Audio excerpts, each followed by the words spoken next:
right, I have the GUNMJO, whatever. I got this little cable. It's real nice and neat. I didn't think it was gonna be this nice looking.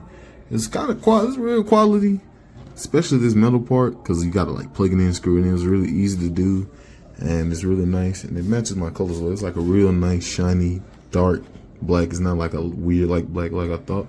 Not only that, but this cable going down into it, it's a lot longer than you think. So that's really nice, and it holds up really well too. It looks good with my setup.